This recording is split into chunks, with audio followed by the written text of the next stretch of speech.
It's good. Good evening and welcome to the council meeting of April 28th, 2025. This meeting is being live streamed on the Town of Kentville's YouTube channel. I'll call this meeting to order at 6 p.m. I respectfully acknowledge that we are on the traditional and unceded lands of the Mi'kmaq people. We honor their deep connection to this land, past, present, and future, and I also recognize and honor the contributions and heritage of African Nova Scotians whose ancestors have shaped and enriched this community for generations. The chair notes that we do have quorum this evening. I'll begin by asking if there's any conflict of interest issues that we should be aware of before the meeting commences. There being none, we'll move right on to approval of the agenda. CAO, we have a proposed agenda. Do you have any changes to it?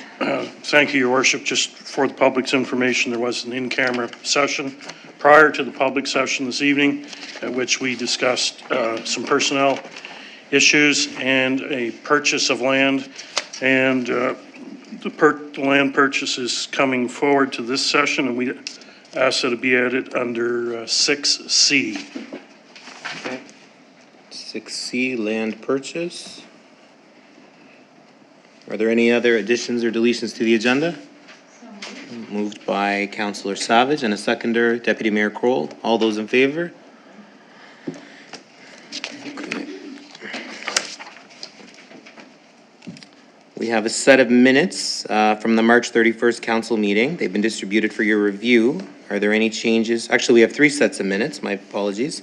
So we'll begin with the March 31st set.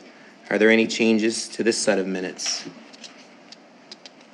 There being none, okay. The next set is from the April 7th special meeting of council. Are there any changes to that set of minutes? And the last set is from the April 15th special meeting of council. Are there any changes to this set? This was the one at the fire hall. Yes, Councillor Hamilton. Okay, thank you. And I believe there was 2 things I noticed there as well.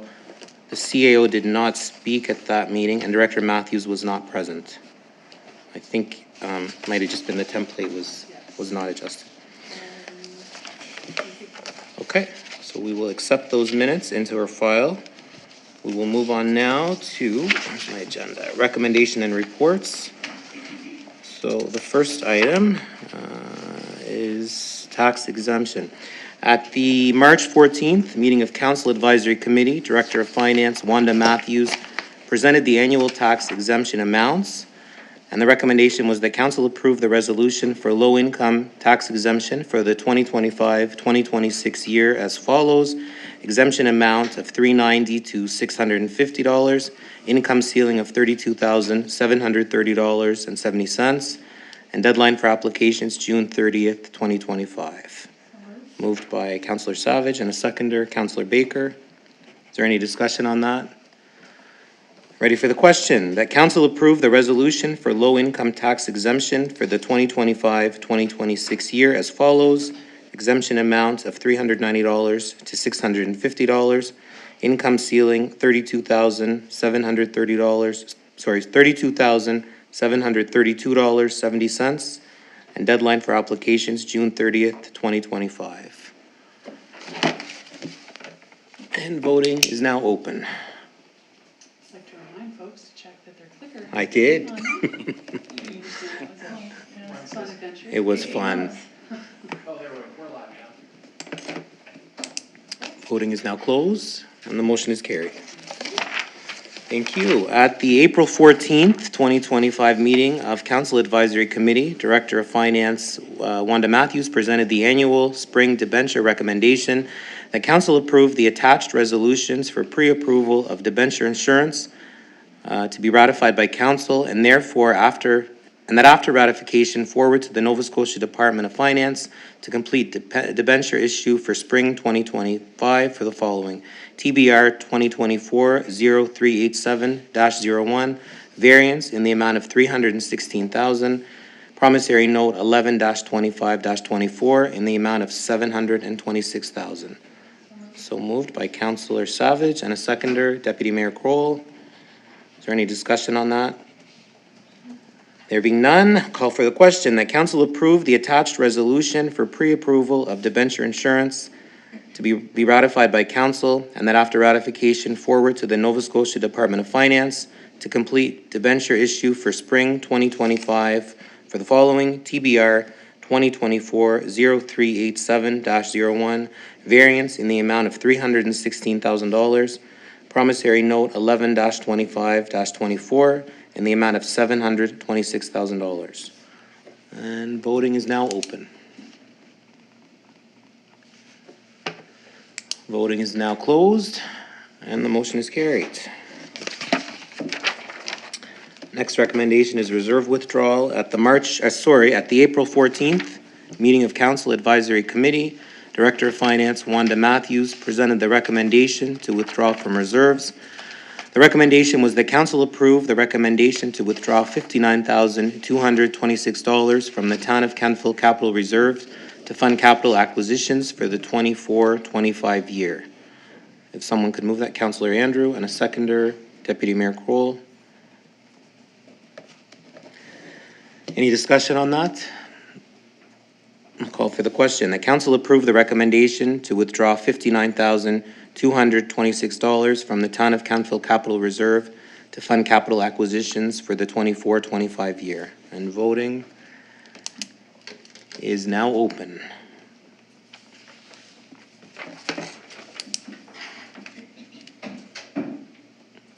Voting is now closed, and the motion is carried.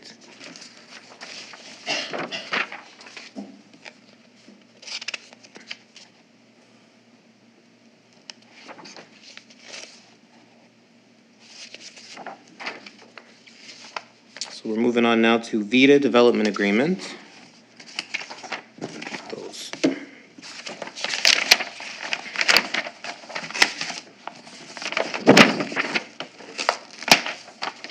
All right. So the recommendation was that council accept the revised site plan package and direct the CAO to finalize the development agreement for the proposed development. So moved. Councillor Savage, and a seconder, Second. Councillor Maxwell. Is there any discussion on that? Councillor Savage. Probably through you to the CAO. So by this, we're accepting the revised site plan, but, so this is just the site plan. We don't have a finalized DA yet, and that there's more work to come on that, to come back Yes. to us? Yes. That's it's correct? Still in process. Okay, thank you. Council, you know what? I'm not on here, Jennifer. Here we go.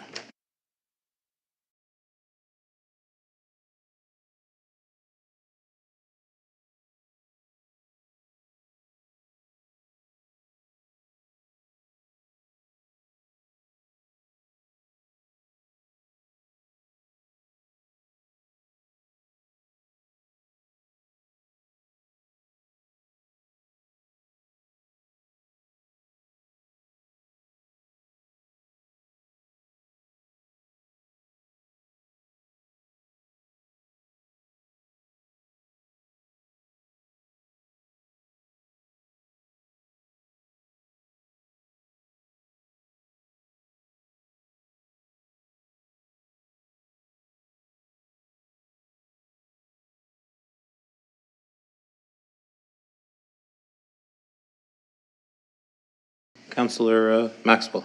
Does the, through the, to the chair, or CAO, does the final development agreement come to council? Like, do we, That is my understanding. Yeah. Yes. okay, thank you. If I might just chime in, Mayor. So staff brought this to you just to complete the application. This is very preliminary at this point. For example, after you've heard from the public, you may not like this plan, for example, or it may be good. This is really just the very first step, and council at this point is not judging what's before it. The judgment will come later after you've heard from the public, and there's a draft development agreement to evaluate. Thank you. Any other? Okay, I'll call for the question. That council accept the revised site plan package and direct the CAO to finalize the development agreement for the proposed development. And voting is now open.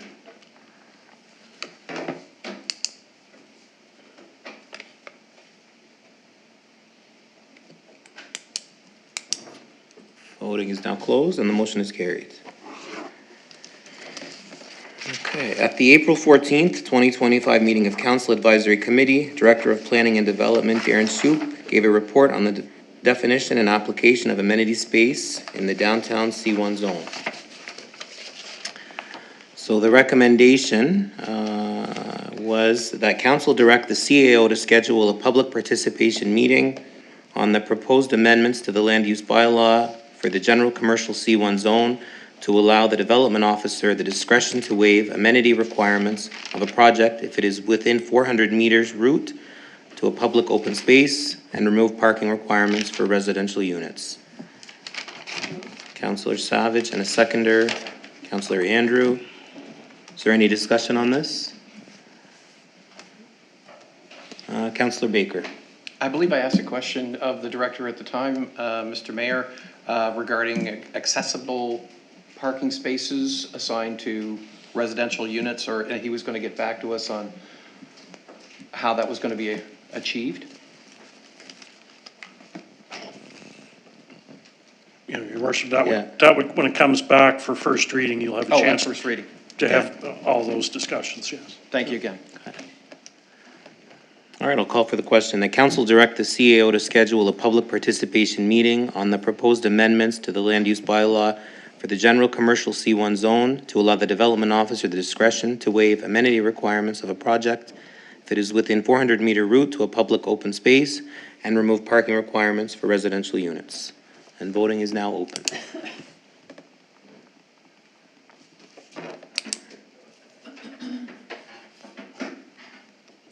Voting is now closed and the motion is carried. C3 Limited Commercial Zone. At the April 14th, 2025 meeting of Council Advisory Committee, Director of Planning and Development Darren Shoup shared feedback received from the public participation meeting on the C3 Commercial Zone Land Use Bylaw Amendment. And the recommendation was that Council give first reading to the proposed amendments to the land use bylaw to permit residential conversions of up to 4 units in the limited commercial C3 zone and direct the Chief Administrative Officer to schedule a public hearing. Someone could move that? Councillor Savage and a seconder, Councillor Maxwell. Is there any discussion on that? I'll call for the question then. The council give first reading to the proposed amendments to the land use bylaw to permit residential conversions of up to 4 units in the limited commercial C3 zone and direct the CAO to schedule a public hearing. And voting is now open.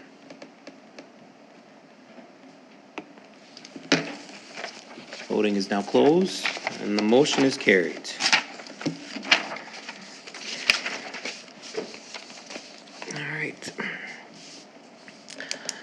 At the April 14th, 2025 meeting of Council Advisory Committee, Director of Engineering and Public Works, Dave Bell, presented the proposed operating and capital budgets for the Kings County Regional Sewer. And the recommendation was that Council approve the operating budget of the Regional Sewer Committee for the 25-26 fiscal year in the amount of $2,724,800, of which the town of Kentville will contribute $1,424,000 as its share of municipal funding. So moved. Councillor Savage and a seconder, Deputy Mayor Kroll. Is there any discussion on this? Call for the question. That council approve the operating budget of the Regional Sewer Committee for the 25-26 fiscal year in the amount of $2,724,800, of which the town of Kentville will contribute $1,424,000 as its share of municipal funding. And voting is now open.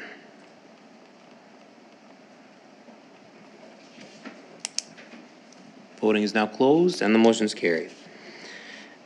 At the same meeting, there was a recommendation that council approve the capital budget of the Regional Sewer Committee for the 25-26 fiscal year in the amount of $3,735,000 to be funded from grants, debt, and capital reserves of the regional sewer. Councillor Maxwell and Councillor Andrew is the seconder. I got that right? Okay. Is there any discussion on that? Nobody wants to talk about sewer. Okay, so I will call for the question that council approve the capital budget of the Regional Sewer Committee for the 25-26 fiscal year in the amount of $3,735,000 to be funded from grants, debt, and capital reserves of the regional sewer. And voting is now open.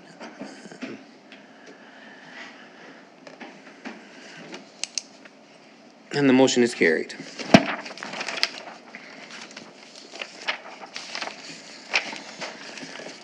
At an in-camera session of April 14th, 2025, a meeting of Council Advisory Committee, a presentation was made by Paul Burnell of Plenus regarding the Kentville Police Service joining the Nova Scotia Public Service Superannuation Plan. And the recommendation was that Council direct the CEO to enter into an agreement with the Nova Scotia Public Service Superannuation Plan to give effect to the transfer of the employees of the Kentville Police Service from the Town of Kentville Pension Plan to the Nova Scotia Public Service Superannuation Plan. Councillor Savage and Councillor Maxwell. That's a tongue twister to get out, so is there any discussion on that? Councillor Hamilton. So I wasn't part of that in-camera meeting because I was away, so I'm not sure You get how, to vote on it or not? how I can vote on that. It's just for public hearings that Yeah, you can still vote, yeah. Okay. Yeah. As far as I know, there's no rule that says you can't, yeah. Okay. Any other? All right. So the question is that council direct the CAO to enter into an agreement with the Nova Scotia Public Service Superannuation Plan to give effect to the transfer of the employees of the Kentville Police Service from the Town of Kentville Pension Plan to the Nova Scotia Public Service Superannuation Plan. And voting is now open. Voting is now closed, and the motion is carried. Thank you very much. We will now move on to council reports. And I will start with Deputy Mayor Kroll. No, I will start with Councillor Baker. Yeah, I'll start with Deputy Mayor Kroll. Go ahead. I'm going on the wrong side tonight. You know what? Let's start with Councillor Andrew. Let's do it alphabetically. Tonight, it's, go ahead. Well, I'm ready to go. All right. The only thing I'll add to my report really is that with regard to the Valley Wren, the Valley Wren, there's some discussion. It hasn't come together yet. Lots of work there, and that group is working hard to make sure we're a resilient region and facing the challenges that we're all facing. And there's discussion there that hasn't come together yet. About perhaps regional expansion that our Valley Wren would perhaps, I'll leave it there with that because it hasn't come together yet. And with regard to REMAC, I received a letter and it's Team Rubicon, and these folks are known as the Gray Shirts. So this is a group that's part of the federal humanitarian workforce, so to be similar to Red Cross or other NGOs that come in and to an emergency, to a post-disaster situation and work. This group is unique, and I just want to throw it out there that it's it's veterans primarily. You don't have to be a veteran, but there'd be training that you would receive. So this group is great, and they're looking to develop a chapter for the Annapolis Valley. They have some members already. So I just wanted to throw that out there, and that is the rest of my report. I attended all my meetings, I believe, and it's all there for the reading. Thank you. Thank you. Any questions for Councillor Andrew based on his report?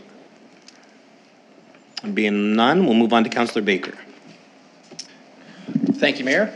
4 highlights from my report other than regular meetings. The Kentville Library is looking at changing their configuration. They've got a need for better security, so better sight lines, so they're waiting on a contractor pricing to move shelving, but also change wiring. And I think it's important that we understand how valuable the Kentville Library is to Kentville because it makes up a core of our community. I would ask that council and the public reflect on what Kentville might look like without a library, without those services. I think we need to share our strategic vision for what our town needs to look like, and we need to share those values together to make sure that we're hitting those and we're backing it up with money. So that's number two. Make libraries a priority is for more than just books. I must admit, during the budgeting meetings, I did learn a lot. I'm disappointed in myself for not seeing a list of emails that came in with suggestions by council. I'm looking forward to the operating budget season, and I'll await the strategic planning to match those resources. And as far as the stormwater management report that came in, it was great to go through that. I'm still looking for some answers around erosion from engineering in general. I don't think that the report in itself provided with any major solutions to erosion other than planting grass. What we're doing is we're making larger pipes for debris to flow into, and those are just going to fill up as well. So the number one problem they pointed out was erosion, and there's very little, if any, answering for erosion in that. I think if you talk to Bunny and Janet and the folks at the bottom of the hill, you'll find the number one problem is sediment coming down that hill. So if we get Councillor Baker, I'm gonna just stop you there. Yeah. Just stick to your things that you did in the month, rather well, than that's bring what up. I did, and that was very But we're not important. debating that right now, so No, you're that's kind my of in- point. yeah. Yeah, we're missing that from that. I think it was money well spent, but we need to keep moving on and get erosion in as part of that discussion. So thank you for the reminder. My time will be quick. I'm looking forward to the Annapolis Valley Regional Library Investment Subcommittee in as far as keeping the libraries going. Apple Blossom coming up the end of the month, but also leaving night after tomorrow for Truro for NSFM, the Nova Scotia Federation of Municipalities Spring Conference. So that's what's coming up, and I look forward to reporting on that and what I get out of it. Thank you. What's this subcommittee you just said for the library? It has to do with the library's investments. Okay. And where this came from? Who set this up? This is from the library. I sit on the Okay. library board. yeah, but this Yeah. is a new committee that they've set up? No, or- it's been there all the time. Okay. We just need people to sit on it. Gotcha, okay. And how many are on it now? Or it's The not really? subcommittee, I Yeah. think 4, if not 6. Okay. I could be wrong. All right. Thank you. Any other questions for Councillor Baker? Councillor Savage? Through you, Chair, to Councillor Baker, sort of to dovetail off what the mayor's saying. So it's about their investments, or it's about raising money, or? Their investments in itself and how their reserves are used and what they're gonna need the reserves to do and Okay, how obviously they have an investment advisor, and your investment committee reviews what the advisor offers for Okay. advice. okay. I Yeah. think that's kind of new to me. I didn't know they had that. Neither did I. But that's good information, so thank you. Yep, thanks. And actually, one more question. You're still on. You said they were gonna make changes to their security within Yes. the library? Yep. So have they had a discussion with the property owners or or they haven't figured out who's gonna? Actually, and I appreciate you bringing that Yep. up, because if we go back to the February meeting, which I missed because I was ill, there was an extensive report put forward by staff from this organization that said the library shall do this and shall enter into an agreement with the property owner, and is like, where did this come from? Because it's not, and in consultation with the CEO, there has been no consultation with the landlord. There was an extensive security report done, but there has been a reticence to get things done, shall we say, and not by the library. So they have followed the recommendations of the security report, which was to get personnel panic buttons, to reconfigure sight lines in there, but also their staff gets harassed because the library doesn't open till 10, whereas the facilities that share that common hallway space open way before that. And so people are waiting in line to get in there, particularly people who are using that as a temporary shelter, right? And their staff this is the busiest library in the Annapolis Valley, and therefore it is the most costly to staff because they must have 2 people on time at all times due to the nature of the incidents that they've had there. So does that answer your question? Yeah, Ryan? and one more, do you know if because when I go in there, there's always a lot of people kind of lingering at the back, and I don't know how long they stay for, and I know it's a public space, so it's hard to quantify how long somebody can stay for, but do you know if they actually call Kentville Police frequently, or I is it believe become an if we issue? look at that security report, you'll see that KPS was involved quite a bit. Okay. With the temperature changes, it changes the nature of the clientele that comes Right. out. At the back, as you refer to, there are photocopiers and things of that nature, and then halfway up there are the computers. So it's hard. undetermined. Yeah. But I would say that without looking directly at the KPS reports, that they are called as needed. And also KPS does make it a point to drop in every once in a while, especially as incidents increase. Okay. I haven't heard anything recently.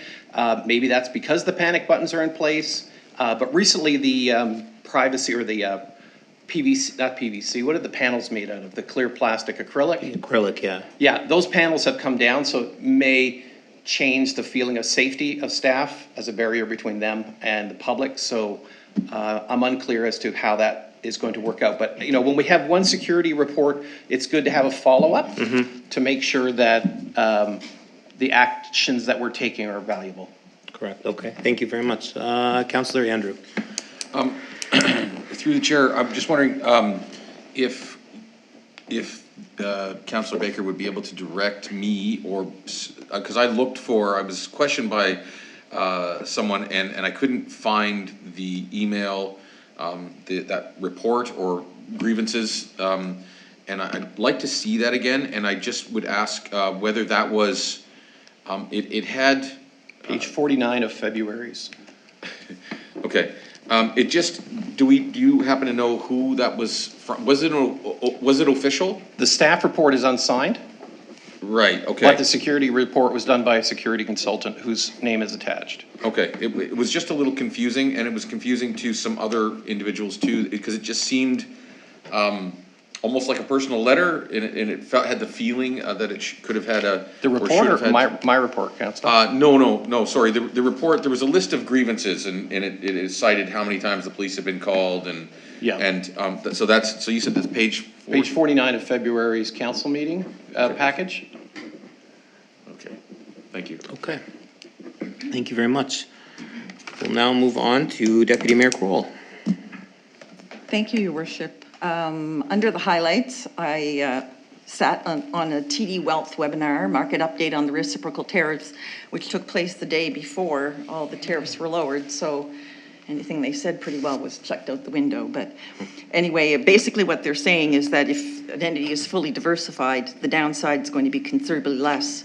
Our portfolio, from what I understand, is quite diversified these days, and therefore we expect our downside on our portfolio would reflect that as well. Julie Ogilvie has been hired as the Executive Director for Kentville Business Community in early April. The April meeting was postponed, but meetings will resume in May for that entity. We had an Investment Advisory Committee meeting in April, reported on the month of March. The Chair, Councillor Savage, will give a fulsome report, but the annual proceeds were forwarded to the town per the 24-25 budgets. You can see the list of the events and meetings that I attended on the second page. Any questions? I'll be happy to answer them. Well, thank you. Any questions for Deputy Mayor Kroll? Guess you have no questions. We'll move on to Councillor Hamilton. So my report is from March the 26th to April the 22nd. I was on vacation for some of it, but I did attend the environmental planning committee meetings, some public engagement, the emergency management committee meeting, and then there was some personnel, some regular and in-camera sessions there. The rest is in my report there, and I would be happy to answer any questions. I don't think there's anything more that I can really expand on other than what's in the report. Thank you very much. Any questions for Councillor Hamilton? Okay, we'll move on to Councillor Maxwell. Thank you. the highlights, since my last council report, I have attended all council meetings and committee meetings. As a council, we've been actively looking forward to hiring a new CAO, and I had written here, hope to have something to announce soon, and that announcement has gone out, and so I'm sure the public are all aware that we have a new CAO, and they'll be starting later on in June or July. So for us, it's an important step. It will help us to prioritize our spending and provide direction for us for the next 3.5 years. It's an exciting time for this council and the town of Kentville. So we're looking forward to our new CAO coming. I said I would report on the Water Commission committee meeting March 26th because my report was in March 25th, and but some councillors also sit on that committee reported very well on it, so I'm not going to go through, but I did report on it there. The Annapolis Valley Trail Coalition, we have been on hold for a while now, as I have reported previously. We've completed the mandate of building trails, and now it's looking at a new direction. I think probably the focus is going to be on maintenance and keeping the trails free of debris and things like that. And so hopefully our tourism and our own sector of participants will have nice trails to ride on. But I did reach out to the chair, and so the update on this is that the last meeting of the group we opted to take Anna Sherwood up on her offer to see if representatives from community, culture, and tourism and heritage could support a facilitated discussion to guide the next steps for this group. And so a task force, a very small group, was formed to plan that discussion, and they will be meeting soon, and at that point, once they're ready, they will set a date for a large group presentation. So the committee is not dead. It's still alive, but it's moving slowly. So that's the update. The Heritage Advisory Committee has met, and this group is, I wrote here, meeting tomorrow, because my report had to be in. So I will report on this more maybe in the next month's report, but I am pleased we are getting to work again. It's been a while. Our first task was to have a heritage bylaw in place, and that has now happened. And future steps, I think, will be looking at designating buildings and determining a plaque or a medallion that can be placed on our heritage buildings from the town of Kentville. And so that's kind of the direction that we'll be moving in. So that's that committee. The Inclusion and Accessibility Committee I reported on last time. This committee has not met in quite a while. However, I do hope that we can get back to work soon. I think there's a lot of important work to be done, and I think that delaying is not solving anything. So I'm hoping that we'll get a call to get back to work, and this committee can get going. So thank you. Training and development. I've listed sort of all of my events and meetings there. I will highlight the Spring Fling at Oakdean Park. Was a huge success. Beautiful day, many participants. The Oakdean Park Garden Club took a lead in that with the Easter egg hunt, and just a fantastic turnout and fantastic group of work by that organization. So wonderful to see.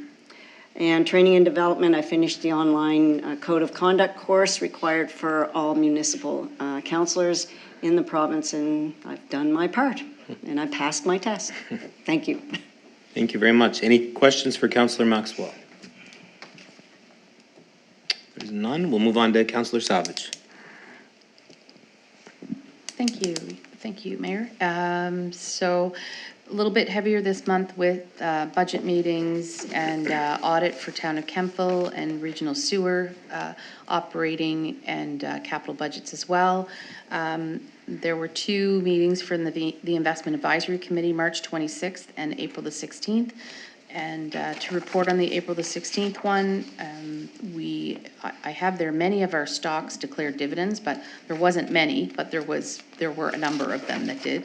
The earnings of these companies obviously indicate great strength and growth. We have around 900,000 coming due over the next 30 days. So there's ongoing discussions amongst this committee, what we will plan to do with that. We potentially may look at a bond ladder approach, but really uncertain at this time. As everybody knows, the markets have been playing havoc for a bit. But to build on what the deputy mayor said, we certainly are well diversified. And I have underneath there a little bit, we have 11.2 in cash and equivalents, 24 in equity, 25 in medium to long term, 19 in long term, and 11 in American equity. So we're well diversified. So our year to date was 1.92 money weighted gain against the balanced income CAD of 1.92. So they were matched. In April, we had I had regional sewer where we did some work on the operating capital budgets. They were the only items on the agenda, and I have there hopefully same will be ratified this evening, and they were. Board of Police Commissioners, there was to be a meeting last Thursday, but then there wasn't. I believe, I just looked at my emails, and it looks like we have one scheduled for May the 9th. So I will report on that at my next council meeting. And I had a number of meetings in camera with respect to CAO, and Councillor Maxwell mentioned where we've now hired somebody, so that's very exciting for us. Some meetings with residents, capital budget meeting, and of course the Dillon Consulting presentation on stormwater management. And I understand that Director Bell will be at CAC asking council to accept that, so I'm sure we'll have more discussion at that time. And that is really it for me. I did code of conduct too. And you passed. And I passed. I did. Thank you. Thank you. Any questions for Councillor Savage? Okay, we'll move on to my report.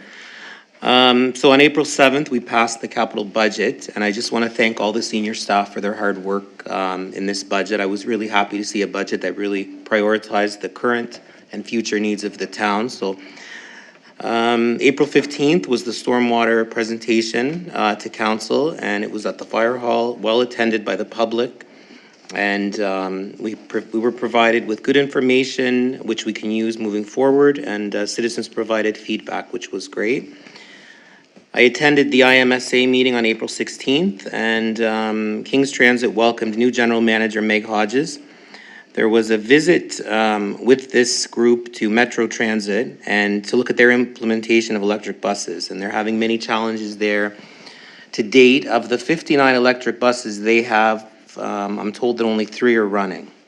So I'm also told that the planning and implementation of them has been an issue. And the Metro Transit now, as the manager there, I guess general manager, has changed, and they're now encouraging using hydrogen, diesel, and electric in combination. So the average run on an electric bus, I think, is around 300 kilometers and around there. And they say that the run from Grand Parade to Greenwood is 500 per day, so planning a charge there is going to be a challenge. So Metro now is examining different technologies. I think they have 400 buses in their fleet, and they've definitely said that you won't see 400 electric buses there. So their general message is that it's easy to buy these buses, but the implementation is very hard. King's Transit is looking to retire some 40-year-old buses, and they may have to look to purchase some of these older buses that Metro Transit has retired just to get them by until they figure out steps forward. March 31st, we had a council meeting, several meetings with the CAO hiring committee. Kentville Lions Breakfast was always a hit. And there was a visit with, this was a fun visit on April 14th with Lindsay Young. We went over to welcome Reed Jewelers to their new location on Webster Street. If you haven't stopped in, it's a very bright and warm and fun store, so I checked them out. the Valley Waste, I'll just mention that they're building a, hazardous waste building, and that's underway right now at the Kentville plant.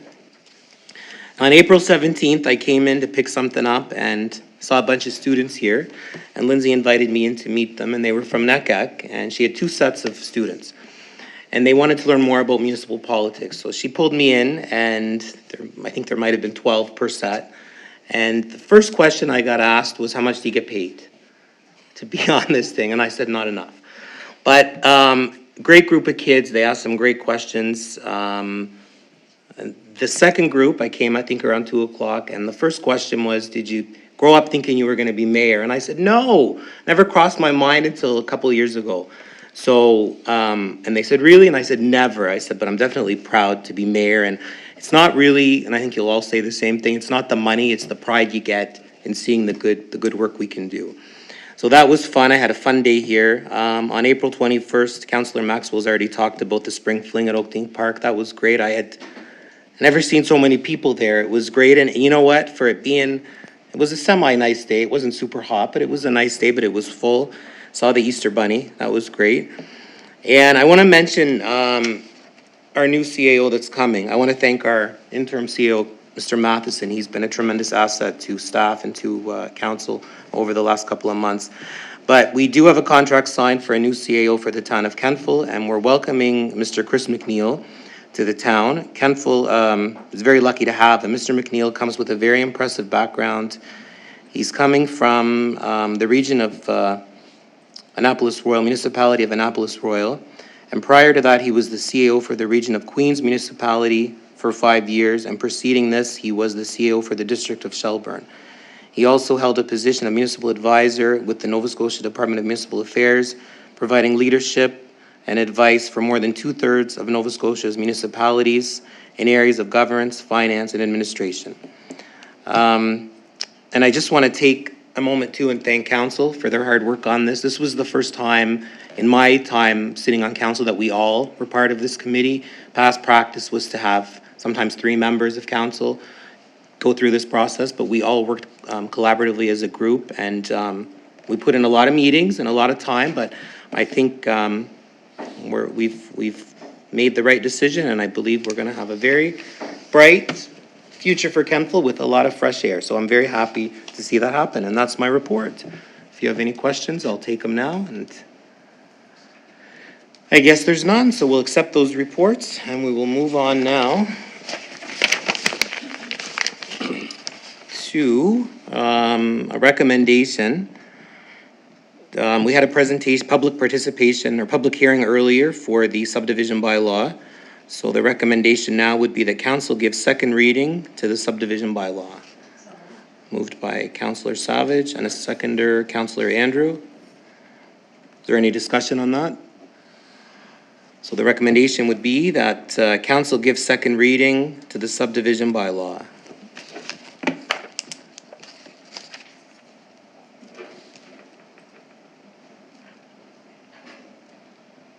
And voting is now open.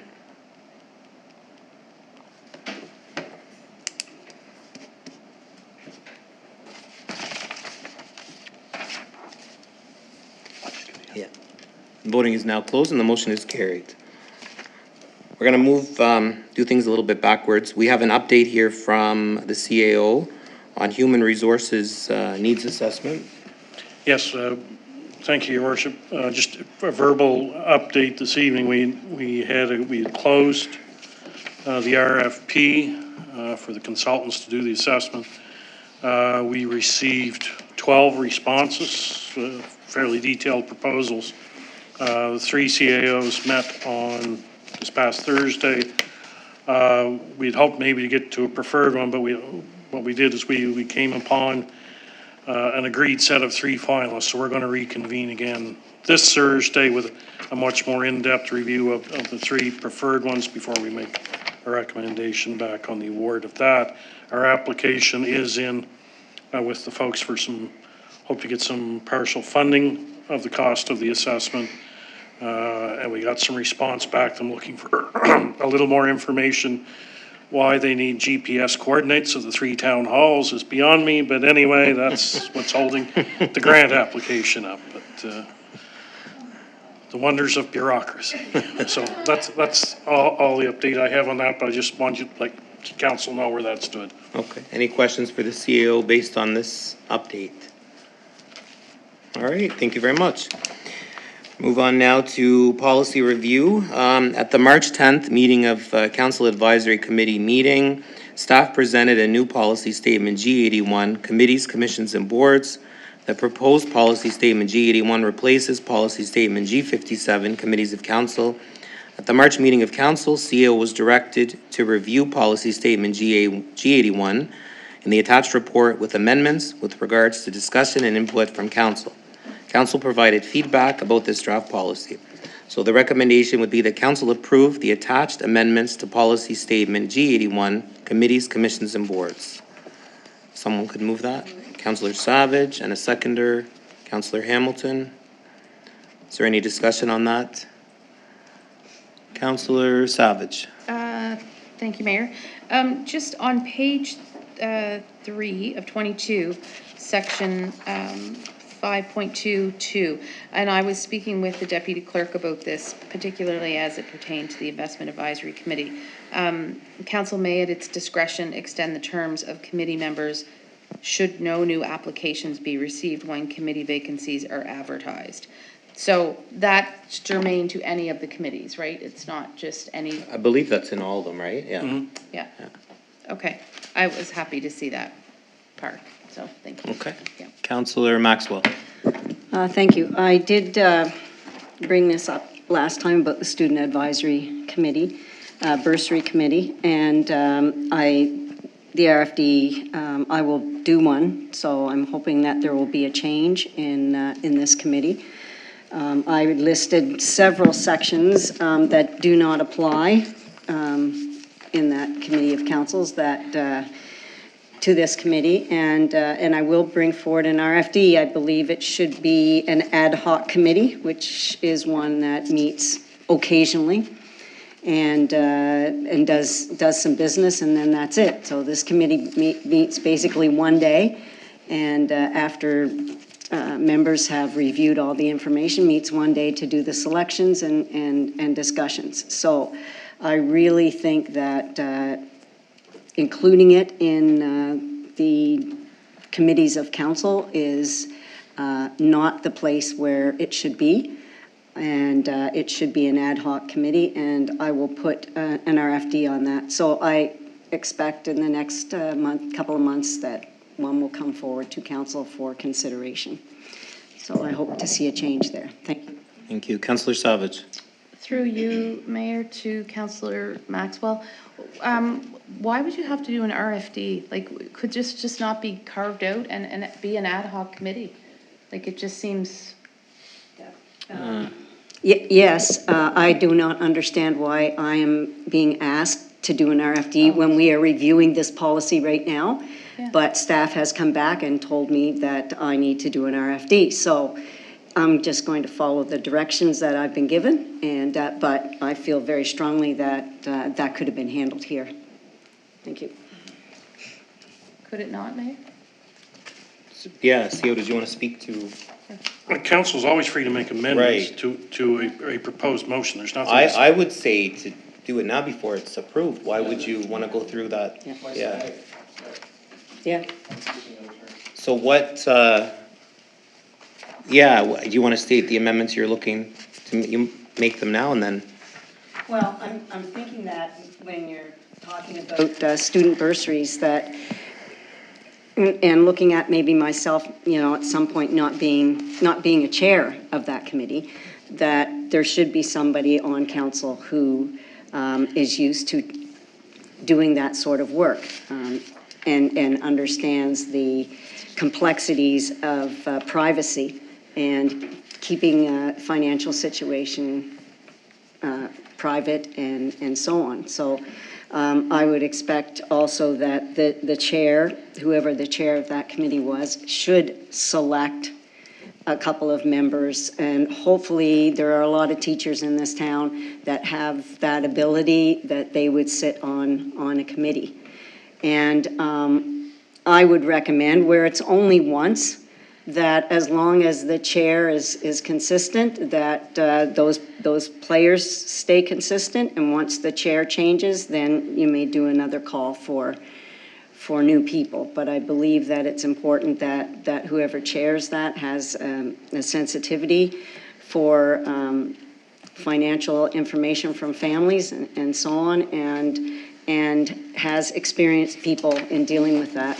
I think that's important. So those are the changes that I would like to see made, and I would like it to be termed an ad hoc committee rather than a committee of council. So, does that answer the question? Yeah, so you're looking to have, I guess, you know, there's no guarantees you're gonna get a teacher to sit on there, right? So you're No. saying preferable. Preferable, Right, yeah. preferable, and, you know, if you can't get a teacher, then, you know, somebody who is conducted that type of business. You know, I think it's important, because disclosures will come out sometimes about a family, and I found it very helpful, the people that work with me, and sometimes the two can't make it and somebody else will fill in. But most teachers, you know a lot of the families in this area, and when they're aware of students and they can talk about the finances of the family, then that's very helpful. And so I think it's important that that sensitivity is there. And so. This may have been where you were going, Mayor, but it sounds like you can just strike the Student Bursary Selection Committee from the policies altogether. I'm looking at the Deputy Clerk because she's more familiar with this draft than I am, but it seems like that would accomplish what the councillor is asking for, so she could move an amendment to the motion to strike that, and if that passes, then that's the policy you'd be looking at. Okay. Yeah, it becomes an ad hoc committee. Yeah, that's kind of where I'm going with it. Okay. All right. Councillor Hamilton. So I'm just wondering if what Councillor Maxwell is speaking of falls under the Roberts rules for an in-camera, and so it's confidential and has to stay there anyhow. And then my other concern with that is I understand that you're trying to say that a teacher should be doing it, but maybe a teacher, like, I don't think we should put who is gonna do it. You know, maybe from each perspective, you can say the pros and cons of it, but maybe a teacher knowing everybody in town is not a good candidate for it then, really. But I think the confidentiality part would fall under the personnel, and that should remain confidential, and so it would be in camera anyhow, so you wouldn't have any of that information, and there's got to be some sort of binding for privacy within the policies that it doesn't even need to be written. Sure. Yes, I mean, I didn't say that it just needed to be teachers. I said that would be preferable, but if there isn't, then we need to find somebody who is, works within that type of area, like giving out bursaries and giving out money to students and so on. So, I'm not putting a stipulation on there. Like it says in the committees of council, you would hope to have people with a background in those areas. And so I'm saying with this one, I would hope to have a teaching background, since it's a student bursary. But, that's not necessary. It's not a requirement. But it certainly is helpful. And I found it extremely helpful, and I believe my predecessors before me found that to be very helpful. And so, and as far as the meetings go, the meetings they're confidential. There's nobody else at the meeting. It's just us, and they are in camera, basically. So, does that answer your question? Your concern? Councillor Andrew. Well, to me, it's just qualified applicant. Yeah. It's just a qualified applicant. We know what the ad hoc committee is for, and therefore, obviously, if someone has an understanding or as an educator, that would probably give them naturally a high, high rating, if you will, right? Just because all the other committees have the same stipulation, that it needs to be that you first would look and hope that you would get someone with a background in, sewer, in these other committees. Like, you would hope you would get someone. And so it would be the same as that. And for me, as a chair, I'm gonna go to find somebody with a background I feel that is important. I'm just trying to be helpful around the nature of the discussion. When I was at the mic before, I was suggesting simply deleting that committee, because if you do, then when it comes time to form it, you can have this discussion about what it's doing, who's on it, right? All of the things that you want that to do. I understand why staff have put it there as a standing committee, but maybe with further discussion, with staff, perhaps it will come back as a standing committee with its own rules to address those things you've just mentioned, because it is more in the nature of a standing committee, even if it only meets once a year. But for the purposes of dealing with this policy today, if you're not happy with how it's laid out, then by simply striking that committee, then you're able to move on with the rest of it. And then you can revisit this committee, whether it's a standing committee or an ad hoc committee, and what its terms of reference will be and how it will be, or the composition of that committee. It's just my suggestion. Okay, Councillor Baker. I guess I would like to look into it, Mayor, through either the CAO or through our solicitor, wondering if the structure of the committee as set up by the MGA changes if it moves from a standing committee of council as far as the decisions to allocate money that don't have to come to council.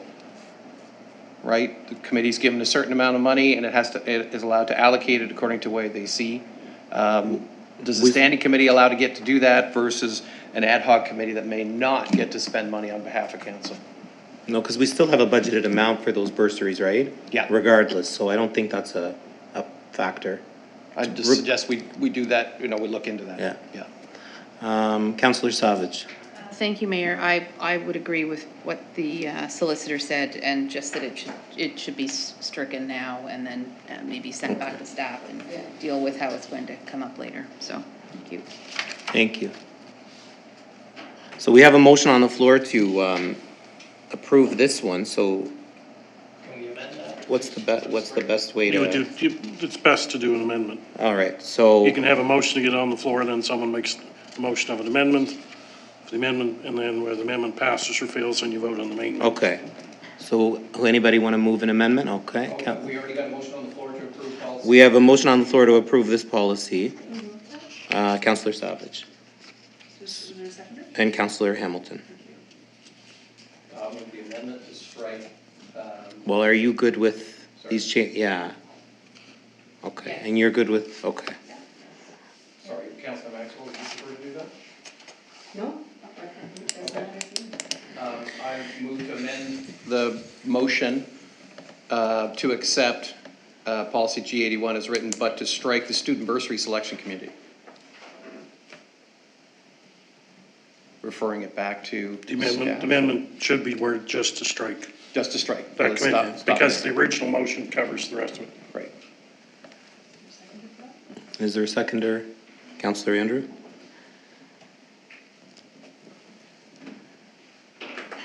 Any discussion on this amended motion? No, the amendment itself. The amendment, sorry. Call for the question. Do you want to read that?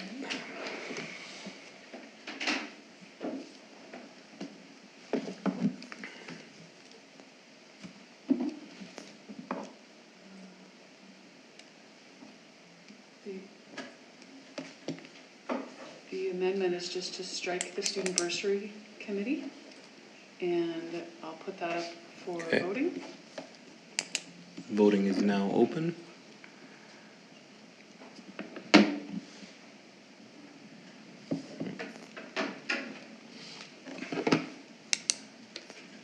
Well, voting is closed and motion is carried.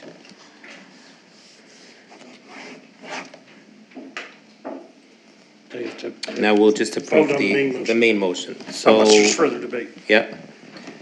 So the recommendation, was that council approve the attached, council approve the attached amendments to policy G81, committees, commissions, and boards. So Any, Councillor Savage, Councillor Hamilton. Is there any more discussion on this motion? Councillor Baker, you got your, no? That was from before, okay. I didn't shut you off. Usually I do too. No, I'm kidding. I'm kidding. Any other discussion? All right, I'll call for the question. That council approve the attached amendments to policy statement G81, committees, commissions, and boards. And voting is now open.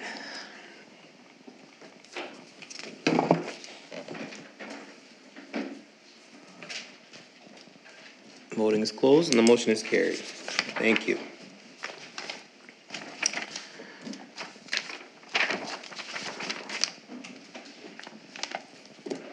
We're now on to new business, item 6A, and it's council remuneration.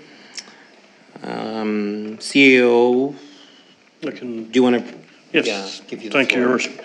So we're just seeking direction from council regarding the adjustment of council remuneration for fiscal 25-26.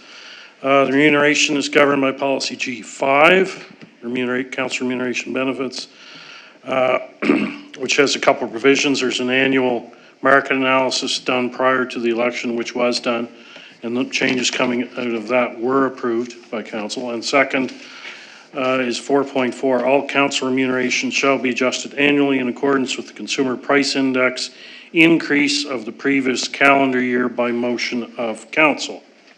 So if there's a cost of living for council, it must be approved by open motion in session. I'm not sure this was always done in the past, but that is what your policy says, and any change in council remuneration must be approved in a public session. That most recent revision of this policy was on October 1st to take effect, swearing in of council with the rates done from the market analysis, which include the results, all those results. And if there's going to be cost of living adjustment, then that would be required to be dealt with tonight, or it could be done as an annual thing in November, which would have been 1 year after they were set, but where the policy makes reference to December, it looks like the original intent was to do it somewhere around the start of the fiscal year. So that is, as it is, council remuneration staff is not making a recommendation this time. That is your decision. It's not appropriate for employees to set their master's wages. Thank you, CAO. I don't recall in my time ever passing this motion. Yeah, okay, so I guess if there's some questions for you, Councillor Andrew. So I don't think I'm alone in this. So when I first ran for council, I didn't know that there was any remuneration associated with it at all. And so this seems like, the CAO referenced employees.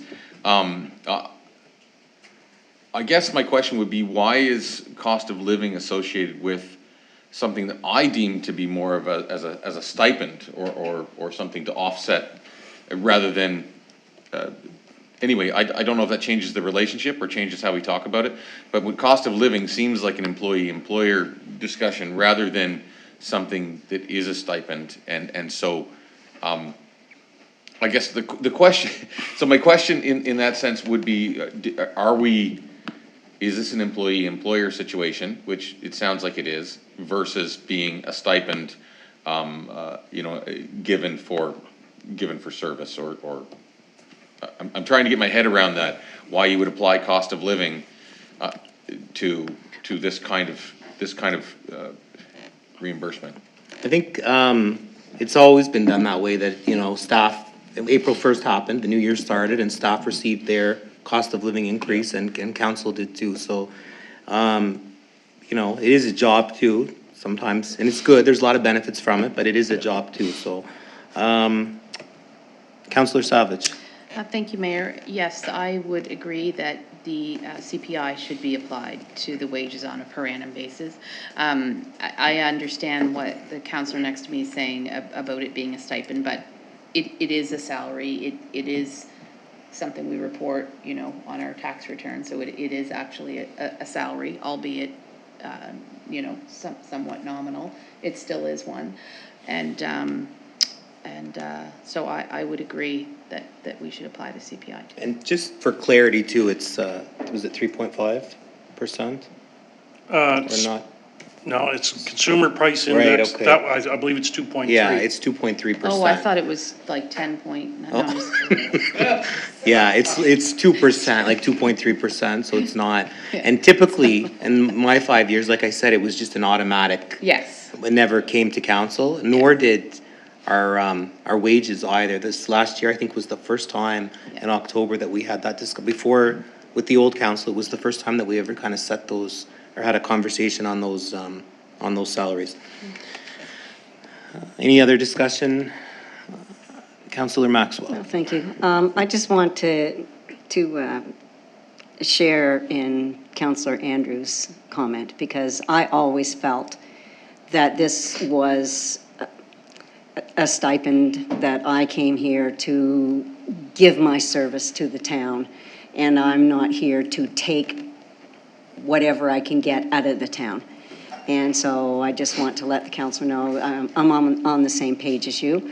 But I think more and more in today's society that it's becoming for many a job, yeah, and not the service part, unfortunately. Thank you. Guess there's no other comments. I'll call for the question. The council approved the annual adjustment of council remuneration set out in policy statement G5, council remuneration and benefits revised in October 2024. Council, well, we already moved it. No, we didn't move it, No. sorry. Sorry, Councillor what- Savage, yeah. And Councillor Andrew is a seconder. Any other discussion? I'm sorry, I don't see the motion in the CAO's As recent report on we, remuneration. as I said, staff is not making a recommendation. Right, okay. Thank you for that. So you better be clear. So I would ask Can we see? the chair to read what he said again to make sure you're Want me to read it agreeing again with to you? what it is saying. The council, okay. No, I'll read it again. The council approve the annual adjustment of council remuneration set out in policy G5, council remuneration and benefits revised in October 2024. So our fiscal year is April 1st.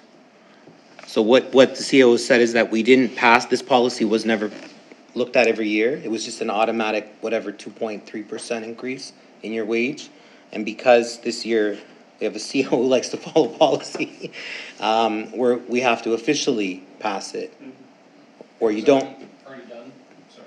Sorry, yes, what's your question? Hold on, I'll put your mic on. Yeah, it was already done April 1st of 2025, according to the previous, No, it hasn't been done No. this year. Okay. But previous years, it was an automatic. at the first of. First of fiscal year. April, you'd notice that like a 2% Oh, okay, and it increase hasn't in been your. done because there hasn't been. Because we vote in the didn't, council. it didn't come to council, but typically it was just rolled, you got it Yeah, automatically. I understand the value of ensuring that you have regular increases on any employee or stipend, if you will, so that it stays within the market acceptance. I mean, you're not gonna go and buy a new car tonight, it's 2%, right? So, No, I haven't just so even got it. everyone's on the page Yeah. and everybody at home Yeah. understands. I'm not buying a. 2.3%, right? So, all right. Councillor Hamilton. I'm not sure if it's the right spot to be asking this, but what's the difference between a CPI and COLA? You got a money guy here. So COLA refers to cost of living adjustment, and then CPI is the mechanism to how you define what COLA you're going to use. So, but you're saying with this policy, you are going to use the CPI on a year-to-year basis as of December of the previous calendar year. So when Statistics Canada publishes an update every month, so we would go back to what they released in January saying the cost of living increased year over year,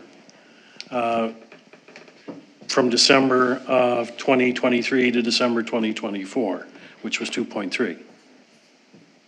Is there usually a big difference or? Well, you get in some of these wild swinging years like we've had recently, if you picked a different month. But that's why you pick a month consistently, so you're not just cherry picking a good number, a bad number. It's the adjustment for that year, and it's in your policy, that's the month you shall use. And so it evens out over time. It's just a matter of when you catch up to inflation. Okay. Councillor Andrew. I'm just trying to, just to think out loud, and to Councillor Maxwell's point too, I think idealism aside, essentially the CRA doesn't allow us to process this differently than maybe we wish we could. It would require a separate classification, you know, and we don't have that option. For clarity, there is a separate classification for municipal councillors, Right. which is 1/3 of your remuneration is tax-free, which no other employee has that Yes. benefit. That's gone Yes. away. That's gone. Oh, is it gone now? It's gone, Okay, yes. okay. Yeah. I didn't know they I didn't even know they gone. took that. No, that's gone. It's been gone Longer. for, No, nobody, what? I've never no had one's ever that brought in it my up to me, that it was gone. Yeah. It's gone for like 7 years. Okay, okay. I just wanted to say, I mean, I'm just trying to think of this out loud, because, and not to sit here on a high horse, because I think everyone, knowing the folks around the horseshoe, I'm not alone in wanting to serve for the betterment of Kentville. I didn't want to give that impression, so thank you. Thank you. Councillor Savage. Thank you, Mayor. Yes, and I recall that there was the 1/3 of it that was tax-free, and I believe what happened when that was abolished, I think, and Councillor Maxwell, you can correct me, but I think what happened at the time was, once that was abolished, then our salary, whatever you want to call it, stipend, was adjusted proportionally upwards, was it not, to compensate for that? Yeah. It doesn't help much. No. Because you Yeah. know what, I mean, you pay more taxes. Yeah, but I remember that at the time, so, yeah. Yeah. Especially if you're retired, you pay more taxes. Okay, no more discussion, so I'll call for the question. The council approved the annual adjustment of council remuneration set out in policy statement G5, council remuneration and benefits revised in October 2024. Voting is now open.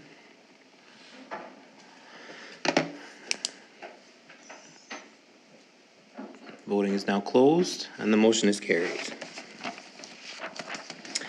We now have an RFD on 374, 376 Main Street property, and I'll let the CAO take the hot seat and guide us through this. Okay, thank you, Mayor. We're just seeking direction from council again on the next steps for the vacant property, 374, 376 Main Street. It was declared surplus and sold in 2018. There were conditions attached to that agreement of purchase and sale, and then the town recently reacquired the property after one or more of the conditions weren't satisfied. I have received 2 informal inquiries from businesses that may be interested in locating new premises there. If we hadn't had the inquiries, I would have left this to the strategic planning process to discuss that property, but I thought it to be fair to those people who are expressing interest, I bring it forward to you this evening. So the first consideration for council is whether the subject property is still surplus to the needs of the town. Staff hasn't done any formal planning in this area, although some of the management have identified that it has been talked about in the past if there was a need to expand town facilities, or if you had to, or if the offices had to move into the adjoining there, whether you would put a recreation center over there, or what have you. No formal planning has been done in that. There's concerns about, we're filling up the space we have here.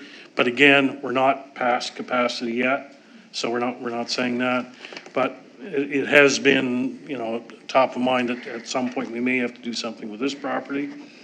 But if you feel that you would want to do something else or somewhere else, or if you feel it's still surplus town needs, you could sell it in one of three ways, which would be listing with a commercial real estate agent, public tender, or calling requests for proposals. If you do decide to go that route, the request proposal is normally when you want to put extra conditions on. We would recommend not.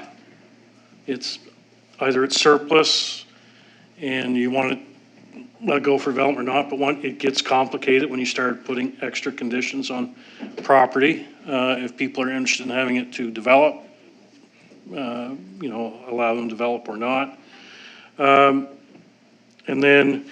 But you still have the protection that any future use that's contemplated must meet the provisions of your land use bylaw. It must go through the proper permitting processes, subject to inspection, et cetera, et cetera. Now, the sale of property, there are special rules in the Act, Municipal Government Act, but that's only if you wish to sell below market value. We're not suggesting that unless there is some wish to sell below market value to some organization that may want it, separate from a business. And that's typically when those kick in. Sometimes towns will sell a property to a nonprofit or a charity or another paramunicipal organization. And then you have to go through a public hearing process which requires a 2/3 majority of council. By going through a public sale process, if there's interest in the property, then that establishes the market value, so you're not having to go through formal appraisal processes. Now, if we were to list with an agent, there was a prior appraisal done, we might be able to get that updated for a nominal fee, we would hope, just based on to see if there's new market information. But the same person would have all the detailed information on the property. As far as implications, if you did sell, then the proceeds go into the capital reserve for use on future capital projects, whatever those are. So, within those options, we're recommending you take either option 1 or 2. 1 is to retain the property for future municipal uses if you so wish, or 2, list the property with an experienced commercial real estate firm. CAO, just two things. It was sold in 2019, not 18. Okay. And the other thing, when you said not to have any special conditions on it, what did you mean exactly? Which special conditions wouldn't you recommend? Do you have to have a building permit by a certain date, or footings by a certain date, or construction start by a certain date? Or are you just going to sell an unencumbered interest in the property? I think probably we'd want some conditions. I think we wouldn't just want to have somebody sit on it and because that, could happen. It's a prime piece of land. I think the intent would be to have something there. I don't know if we have to be so stringent on 24 months or whatever. We have to be a little more flexible as a council, but I think you'd want, just my sense, you'd want some condition, some assurance that there was going to be a property built there, whether it's 2 years or 3 years. But I'll open the floor to any questions to the CAO. Councillor Savage. Thank you, Mayor. My opinion on this, I know the recommendation is option 1 or 2 from staff, but I would be inclined to go with option 4, the request for proposals. I think it's an important piece of land. I think it's an integral part of Kentville. I think that we should want to know what our downtown should look like, what we want it to look like. So to the mayor's point, some extra conditions would be good. I think our MPS and our LUB need updating, need some pretty rigorous work to both of those documents. So I appreciate that you saying, if we sold it, it would have to comply with those 2 documents. I think getting an appraisal on the property would be in line as well, and whether the previous appraiser could do it and update the comparisons and things like that. But that's what I'm inclined to go with. I think it's an important piece, and I'd like to have some say on what goes there. So, thank you. thank you. And to your point too, you know, if we open it to proposals and council's doesn't want to entertain those proposals, then you could move on to another option, right? I mean, you're not shutting the door on other ways. Yeah, and also yeah. knowing too, like who the other interested parties are, like maybe there's something that can happen with them sooner than later. I don't know who those people are, so yeah, thank you. Thank you. Councillor Andrew. Yeah, I'm of two minds in this. At times, it has been, development opportunities around town have been unduly restrictive, it seems. So on the one hand, I like that idea. On the other hand, given that, staff has looked at number one, retain the property for future municipal uses as an option, there's a reason for that. And what would it take, or how long would it take, to get, I'd just like to know what that looked like from a staff perspective, right? So I love the idea of hearing if someone has a great option and they want to put a property up, you know, build something that's a few $1 million and it's fantastic for our downtown, excellent. But it would seem to me that we want to hear from staff.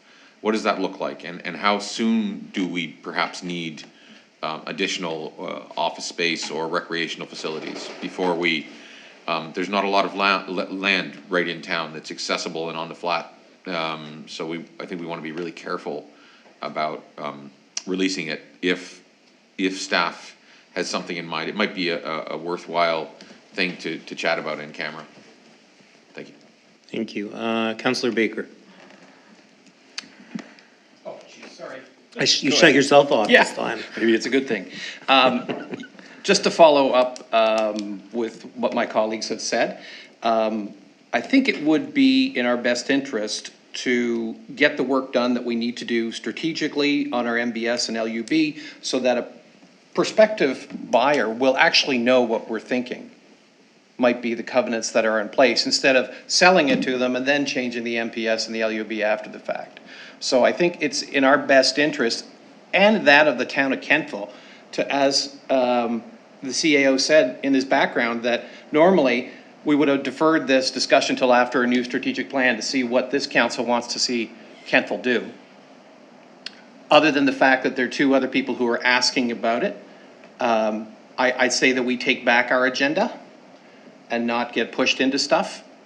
We take our agenda, we lay out the plan, we lay out the way Kentville needs to look, and then we make the changes to the law, to the MPS and the LBB according to what we see, and then we make that available. And really, the timeline is determined by the people here.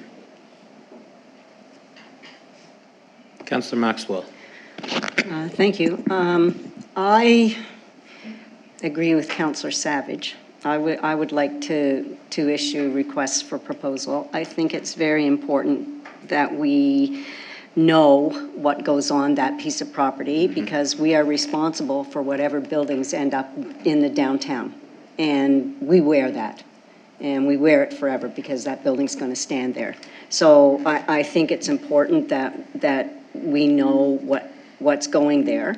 We have the development agreements now, so we can hold a contractor or whatever to what we want it to be, and a developer to what we want it to be.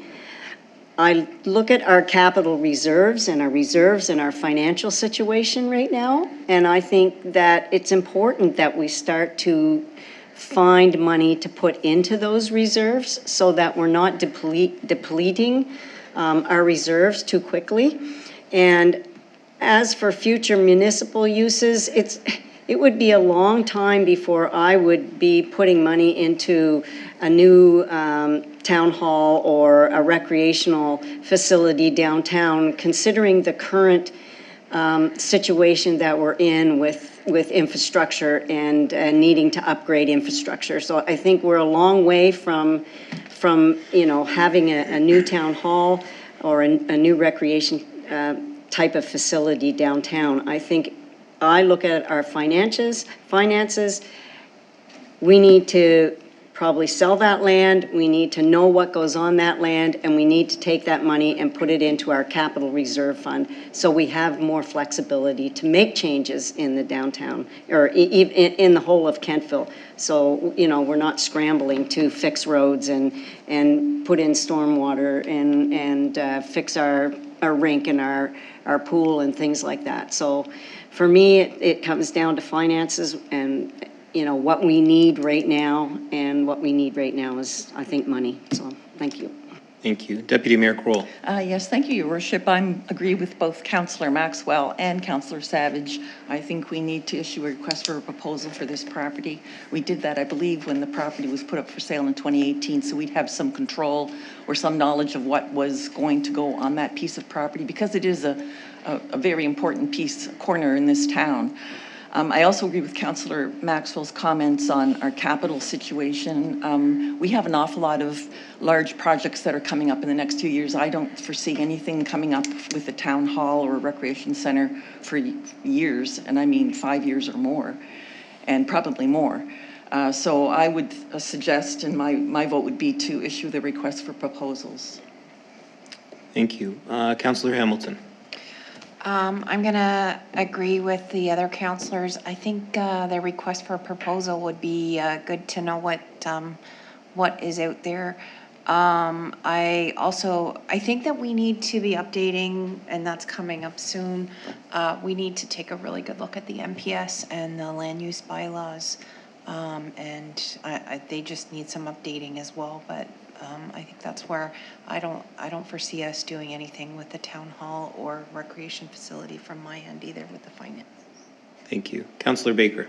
I just want to reaffirm that if we put off doing a request for an RFP or a public tender, those can all be done after we sit down and plan this out, right? Because so we know what we want to have happen in Kentville. If we're just going out there to grab cash, we can do that, but it's not our vision then. It's not our look at the way Kentville is going to be. Did I shut the heat off? No. Fan stopped. So I just, again, I want to reaffirm that by waiting till we do a strategic plan, that allows us still more flexibility, which in fact, CAO has said, normally that would have been our procedure, except for these two people who have inquired. If you want to hear what they have to say, why don't we wait till we get the strategic plan and our vision in place first, and then go back and ask them, not ahead of time. Thank you, Councillor Baker. Just for clarity, this is in C1 zone, which is our downtown core, and that right now would accommodate commercial on the ground level and residential on the upper levels. You can have, yeah, you can have residential on the main level, right? Yes. So you have to have commercial on the ground, residential can be up, and we have no height restrictions, so you could go up to the CN Tower if you wanted to. Those are the rules. So whoever comes in to buy it would have to abide by those rules. There's, you know, unless they asked for a change, and that's probably not going to happen. So those are the rules set out. Just so for clarity on that, so you know. Councillor Maxwell. Yeah, thank you. I didn't mean to make it seem as if this was a cash grab at all. I'm looking at our capital reserves and what we have to do. And I don't think a strategic plan, we're not going to be able to say, we want a restaurant on that site, or we want, you know, this or that. I think if there's people out there that are interested, then we don't want to hold them up either. We want to allow them to come to us and say, you know, this is my vision, this is what I would like to do. And we can, you know, then put a DA in, and we can say, okay, we're going to hold you to that, and this is how much we want for the land, and you know, the money goes to capital reserve so that we can do these future projects with a little bit less, you know, breath holding, that we'll be able to come up with funds to do them. I think it's important that we do that. Our strategic plan is I think, more along the lines of, you know, stormwater management. What are we going to do with the rink? What are we going to do with the pool? What are we going to, you know, we got to fix the LUB and the MPS, and we got to do those things. But I don't see our strategic plan playing a role in that piece of land at all. Thank you. Councillor Savage. Thank you, Mayor. So I think in the MPS and the LUB and the recommended changes, and we've seen some of those come over the last year or so through planning and other associate planners that we've had in here. But that's a process, right? You're doing amending your MPS and your LUB. That's a timely. It takes a lot of time. It will take a lot of time. And especially when we're putting in a planning advisory committee, that committee will play a part in what those amendments will look like. I would like to see something on that corner. I would like to see something that is going to generate some tax revenue for us. To Councillor Maxwell's point, we have to start filling our coffers again. So that's my thoughts. Thank you. Councillor Hamilton. So it's my understanding that the development agreement is going to cover what your concerns are through the chair. Because we'll have a say on what happens or what doesn't happen, and it goes through, that's going through that process, right? So I guess, and CEO will speak in a minute too, but you're looking, right now, the idea would be to get proposals. So it may very well be a restaurant. We don't know yet. And then, you can sit there as a council and say, I don't like this proposal, and we'll go on to the next one. And it may be a bookstore, and you may not want that. You may want to, this could go on and on and on if you're going to narrow it down to one entity. But I think right now I have to echo the rest of everyone else, open the door to proposals. And I will ask the CAO, because the last time this was done in 2018 or 19, there was a number, the appraisal had been done, and the number was affixed with the RFP. So it wasn't just a call for, proposals from the general public. There was a number there. So whether this motion should be amended to have the appraisal redone, put a number on it. Some may overbid too. It just depends how badly they want it. That would be my gut, but. And with that, there's 2 people interested. There could be more. There could be 3 once you put that out. There could be Right. 10 once that goes Yes. out. Yeah. Okay. There's been a lot of interest, just there's nothing been formal put out to the public yet, so that could definitely open up a whole slew of things. Yeah. I do have a question for the solicitor on Okay, that. he's psychic. So this mention of development agreements, but if someone acquires it, my question through you to the solicitor is, as a purchaser, can they, as of right, if they meet the C1 conditions already, is there anything that we can force them into a development agreement? Yeah. So I think the references to development agreement, a development agreement is under your MPS and LUB, and a development agreement may not apply here. But that's not to say that you can't do what you've done with other property that you've sold in town, which is put conditions within the agreement of purchase and sale that require development to happen a certain way. If I might take the opportunity while I'm here at the mic, I would recommend that if the majority of council want staff to look at the RFP process, that you send it back to staff and ask them to look at that and report back to you at CAC. I would encourage you not to try to craft whatever that might look like here tonight. Help staff out by giving them your ideas now, that they can take those back and synthesize them and then bring them to CAC in the near future for CAC to discuss it.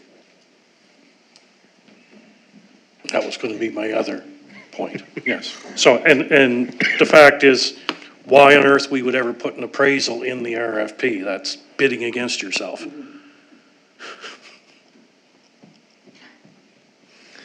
Okay, any other, Councillor Savage? Thank you, Mayor, and through you to the CEO. So my thought around the appraisal was really for our purposes. Yes. To look at how that land has appreciated in value, because I'm certain that it has over these last 5 or 6 years. So, yeah, thank you. Just want to clarify that. Thanks. So I guess you don't need anything from us then. You'll send it back. Well, if that's the consensus, that's what Is we're everybody good with that? You guys are all good? Okay, we'll send it back and then you can bring it back to us soon in the near future. Do you want a motion for that or just direction? Well, you probably so it's on the record, so I don't forget. Okay, all right. So And we'll when we take a get through motion. the changeover and things. The motion would be that council direct the CAO to bring back information, on an RFP for the property, at 374, 376 Main Street. PID 55267371. Councillor Savage and Councillor Maxwell is the seconder.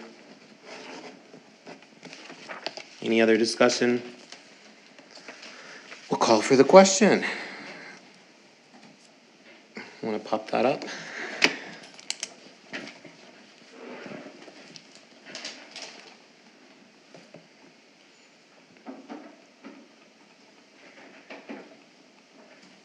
Voting is now closed, and the motion is carried. We now move on to land purchase.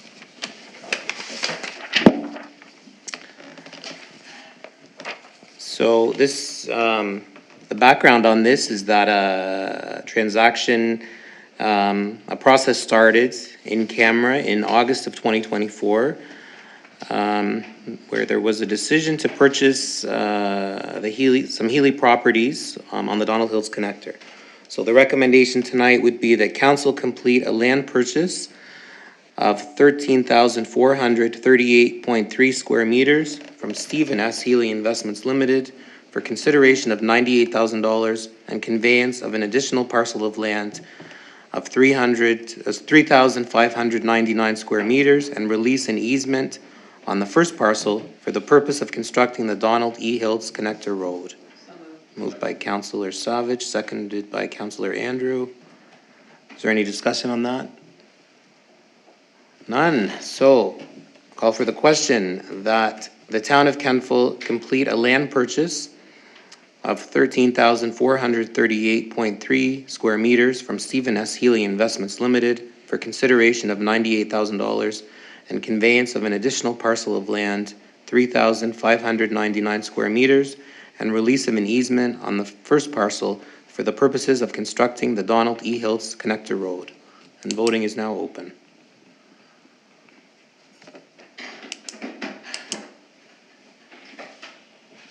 Voting is now closed, and the motion is carried.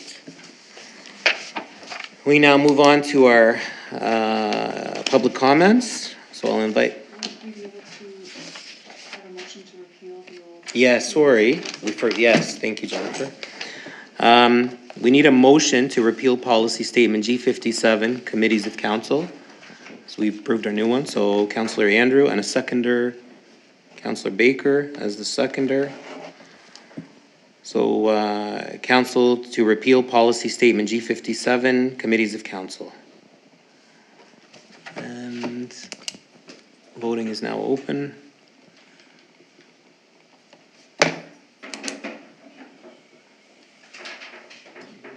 Voting is now closed, and the motion is carried.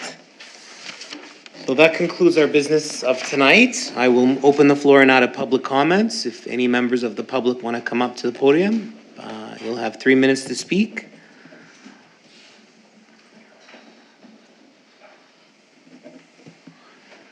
And just state your name, although we all know who you are, but you can just make it official. Mike McLean, one of those West Main folks. I want to make 3 comments, if that's okay. I'll try to be quick, because I know you've had a lot of long meetings. One is on the stormwater management. Now the council's received the report, and you'll have follow-up through the director in upcoming meetings.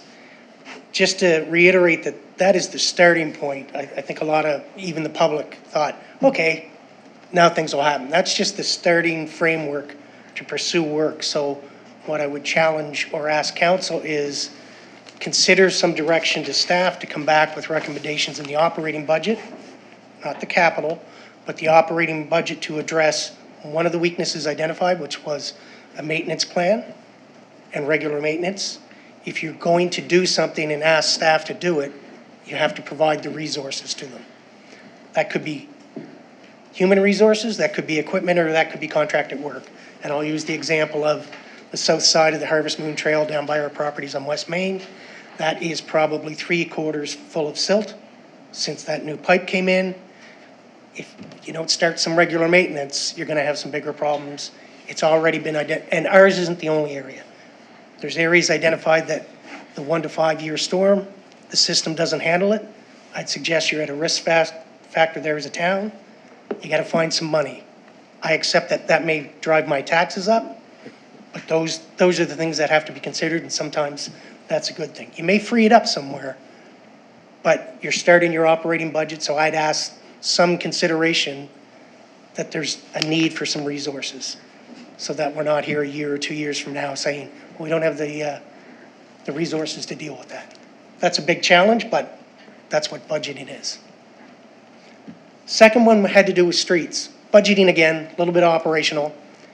I don't know how many kilometers are in the town, and I was going to turn to Dave, but he's not here. I'm going to say 50 kilometers, 55 kilometers of street, give or take. I'm happy to hear that the town's going to start a milling and paving process, because it's the only way, in conjunction with rebuilding streets, that you're going to get your pavement in a condition that meets some standard that you're all happy with. Again, I don't think the town of Kentville has a database of the pavement condition index. Have some resources to have that developed. It can be done by consultants. It can become the baseline data you need to allow staff to bring you priority setting as it relates to resurfacing pavement. And I'm just talking resurfacing pavement. It can be broken down into good, red, yellow, green sort of thing. So you know green's acceptable, yellow needs attention, red should have been fixed last year. Have that laid out through your GIS system on a map, so when council sees it's not a bunch of data, it's a nice easy read, and you start to, over what will probably take you 10 to 15 years to address it. And if you think about 50 kilometers of street, if you're not doing almost 1 3/4 kilometers a year, if you did that, you'd be replacing the surface every 30 years, more or less. 20, 25 years is an accepted standard, but in towns you can go longer. But if you're not doing that much, if you're only doing a kilometer, that means your streets have to last 50 years. And I'm going to suggest that's why we're in this situation where we are now.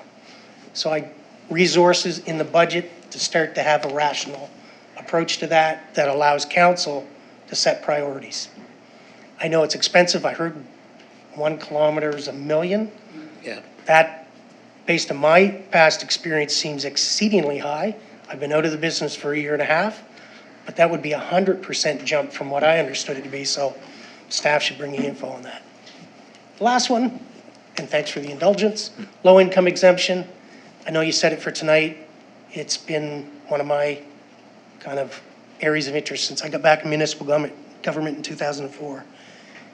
Consider staff looking into what's being done in other areas, so you could up both the income threshold and the exemption amount itself. The exemptions historically across the province, especially in the valley, for a while, were relatively small compared to tax bills. That dollar amount can go up. There are other towns in this local area that have over $1,000 exemption. Your cost is about $13,000, I think, according to the report. That is a minuscule piece of your budget. If you doubled it, it's a minuscule piece of your budget. I'm not saying it's easy, but that's in the rounding of an $18, $20 million budget. The income threshold, it's well established for the senior citizens. I like the layout of that. That was something that was developed probably 10, 15 years ago. It gave a third-party objective number that was inflated, but it never necessarily tied into low income from a global perspective. There was never a great indicator.